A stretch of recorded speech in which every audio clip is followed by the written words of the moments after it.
People are claiming a new study proved that fasting lets you build the same amount of muscle whilst gaining less fat. It didn't. The fasting group ate less. Researchers put trained adults through 12 weeks of resistance training. Both groups were told to eat between 300 and 500 calories above maintenance. One group ate within an 8-hour window, and the other used a normal eating schedule. Both groups gained similar amounts of estimated muscle. Both made similar improvements in their bench press and deadlift. But the fasting group gained around 2 kgs of body fat, whilst the normal eating group gained more than 4. Sounds like fasting has discovered the perfect lean bulk, right? Not quite. The groups were prescribed similar calories, but they did not actually achieve the same intake. The fasting group struggled to eat everything within the 8 hours.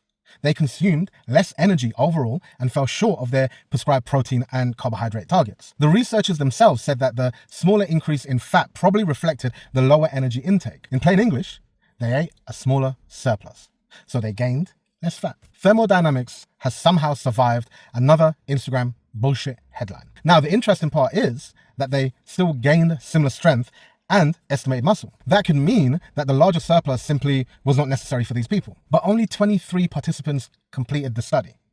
And the muscle and the fat were estimated using a basal electric impedance machine. That's a fucking mouthful. That's basically the machine that you stand on while holding the metal handles, not some futuristic laboratory scanner capable of counting every single goddamn muscle fiber in your body. So this is interesting evidence. It is not the final law of bodybuilding.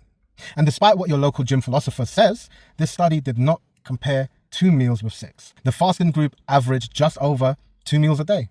The normal group averaged about 3.5. Nobody were setting alarms to eat every 2 hours. So, the real takeaway here is simple. If you prefer eating within 8 hours, you can probably still build muscle provided that you eat enough protein, consume enough calories, and train properly with the right intensity. If that shorter window leaves you exhausted, underfueled, or trying to swallow 2,500 calories in about 5 minutes before bed, use a fucking longer one. You do not need 6 meals. You do not need intermittent fasting. You need enough food, enough protein, progressive training, and an eating pattern that you can consistently follow. If you want a muscle building diet that does not require living out of a fucking Tupperware container, DM me the word bulk or visit fiazali.co.uk.